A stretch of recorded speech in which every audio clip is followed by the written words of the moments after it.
नमस्कार दोस्तों, आपका स्वागत है। दोस्तों, एक बार की बात है जब गौतम बुद्ध मगध राज्य के एक गांव में ठहरे हुए थे। गांव से थोड़ा बाहर एक मोची अपने परिवार के साथ रहता था। उस मोची के घर के पास एक तालाब था। एक दिन रोज की तरह सुबह मोची तालाब के किनारे पानी लेने गया। वहां उसने तालाब में एक बहुत ही अद्भुत पुष्प देखा।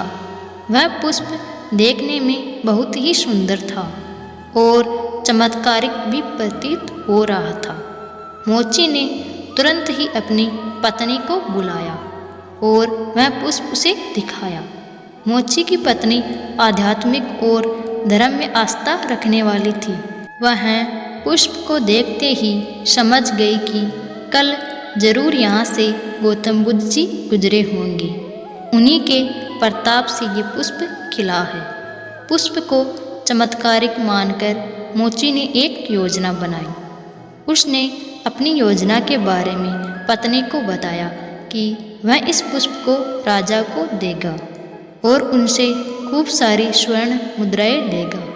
उसकी पत्नी ने भी सोचा कि यह पुष्प उनके किसी काम का नहीं है, इसे राजा को ही दे दो, कम से कम कुछ कमाई तो होगी। पत्नी की सहमति के बाद मोची राजमहल की ओर निकल गया। राजमहल के रास्ते में उसे एक व्यापारी मिलता है। मोची के हाथ में पुष्प देखकर वह रुक जाता है। वह मोची से पूछता है कि भाई, ये पुष्प लेकर कहाँ जा रहे हो? मोची कहता है कि मैं ये पुष्प लेकर राजा के पास जा रहा हूँ। इसे राजा को भेंट कर मैं राजा से मुँह मांगा इनाम लूँगा। व्यापारी ने मोची को प्रस्ताव दिया कि तुम ये पुष्प मुझे दे दो, बदले में मैं तुम्हें 100 स्वर्ण मुद्राएं दूँगा। मोची सोच में पड़ गया। उसने सोचा कि जब व्यापारी इस पुष्प के लिए 100 स्वर्ण मुद्राएं दे रहा है तो राजा तो ज़्यादा देगा।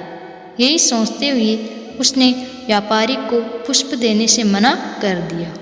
थोड़ा आगे चला ही था कि उसे रास्ते में राजा आते हुए नजर आए, जो गौतम बुद्ध के दर्शन के लिए जा रहे थे। राजा भी मोची के हाथ में वो दिव्य पुष्प देखकर अचंभित हो गए। राजा ने मोची को पुष्प के बदले 1000 स्वर्ण मुद्राएं देने के लिए कहा। ये सुनते ही मोची के मन में एक अजीब सी चेतना आई और वह राजा को पुष्प न देकर दौड़ता हुआ सीधे महात्मा बुद्ध के पास जा पहुंचा।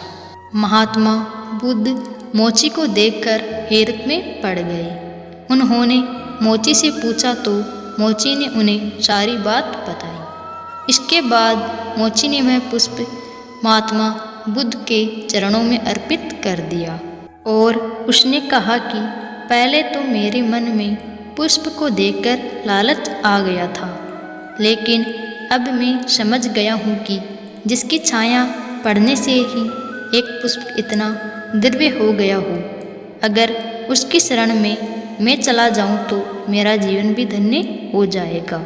इसके बाद वह आजीवन महात्मा गौतम बुद्ध का शिष्य बन गया।